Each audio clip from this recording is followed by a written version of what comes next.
There's a kind of job that exists around construction sites in Bangkok that I found to be extremely valuable for society. Road crossing assistants. Two people sit and wait at intersections where construction has affected traffic flow. Whenever a batch of pedestrians comes, these assistants stop the vehicles, guide pedestrians across, and then let the vehicles pass again. They've got really nice gear and seem to be super well respected in the community. This is their traffic police booth, for example. Look at how neat it is. There's a clear view of the junction, yet it is safe and protected from the smoke and noise of traffic. This is what their road sweeping kit looks like.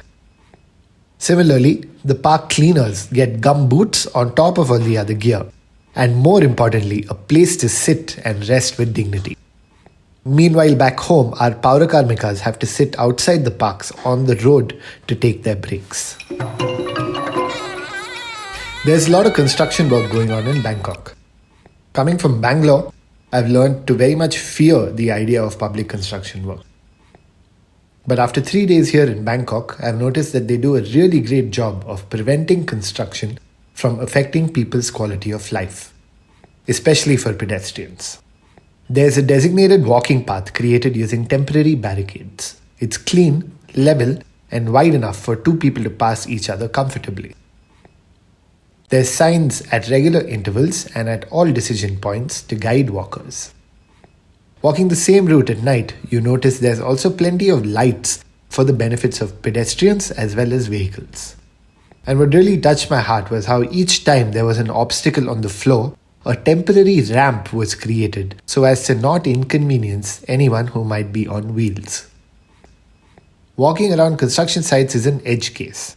Walking everywhere else in Bangkok is such a pleasure because they've got all the details right. Look at this crossing. There's a ramp, tactile tiles, a clear signal, and very neat painted lines. Look at this footpath. Apart from the quality of tiles, there's clearly marked space for the shop owners to keep their wares, clearly designated space for people to walk and roll, and then finally, a designated space for vehicles. There's a lot of really well-considered details and everything feels complete. Unlike the streets in Bangalore, which feel permanently incomplete.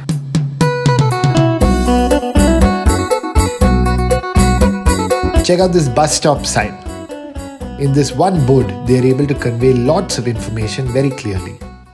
You can see all the bus routes that come to this stop. When you go closer, for each of the routes, you can see where you are right now and all of the other stops on the way. There's a legend showing the different kinds of buses available. It's really clear and really helpful. On the other side of the same board is a map showing bus routes and landmarks. A destination finder, a list of places that you can reach by bus from this stop. Bus stops in Bangkok are very nicely built. There's different types of seating, sometimes stone, sometimes plastic, and they're all very high quality. I really like the sticker system for bus stops being used in Bangkok. It's very easy to update and replace. Bus route schedules can change quite frequently, and stickers are a simple way to keep things updated. On the side of the buses, they show all the major stops in a fixed board, which is very useful for people getting into the bus. Inside the bus as well, there's a simple clear map showing the starting and ending points of the bus route, as well as all the major stops on the way.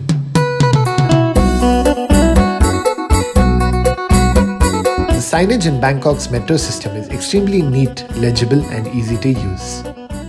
This is a small and temporary sign at the concourse after you have purchased a ticket and entered the gate. It shows very clearly the platform numbers, directions of the trains, and station names on the way. What I really liked about Bangkok Metro is their system of giving each station a code number. As a foreign tourist, it's particularly hard to remember local names of stations, and having these code numbers really made my life very easy. At the platform, there's high-quality screen doors, and on top of each of them is a route map, so that while waiting for or entering the train, you can confirm you're standing at the right platform. Matte finish stickers were the most popular way to display information. We noticed a few had some wear and tear from people touching and pointing at it, but stickers are cheap and easy to replace. Inside the trains itself, there are a few very cool details that I enjoyed. First is this cute sign for showing priority seats and who the seats are for.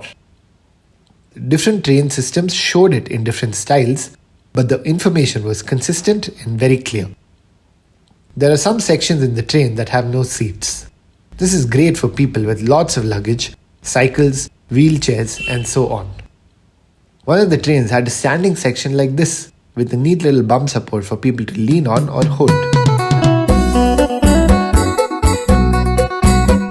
Ramps are awesome, and it's kind of insane how India is yet to discover them. In Bangkok, ramps are everywhere, and so everything has wheels. And because of this, everyone's lives are much easier. The biggest cause of potholes is stagnant water. Look at the engineering that has gone into giving this road the right slope so that water drains off to the side and then goes into an underground stormwater drain. It's there in different scales on different sizes of roads, but it is consistent and really well done. Manholes in Thailand are a work of art. There's many very lovely parks in Bangkok, and there's so much to talk about. For now, here's a park that was specifically built for pedestrians to avoid walking on the noisy main road adjacent. Really beautifully done, lot of lights, lot of trees, and very peaceful shortcut for people to take. Speaking of shortcuts for people, one of the greatest inventions I saw in Bangkok was how under every flyover structure they have attached a lightweight footbridge for people to walk. Every 50 meters or so, there are steps that connect the system to the ground level. They also integrate very nicely with malls, bus stands, metro stations, road crossings, and anywhere else that people may want to go. It's very well lit, well ventilated, and because it's a continuous and seamless system, many people use it. Just like all their other pedestrian infrastructure, the continuity is what makes it work. If there's one thing Bangalore can learn from Bangkok, it would be to get the details right. Ramps everywhere, clear signage, thoughtful footpaths. These aren't luxuries, they're foundations for a livable city. Bangkok isn't perfect, but they've really nailed all the basics. And that makes all the difference to your experience of the city.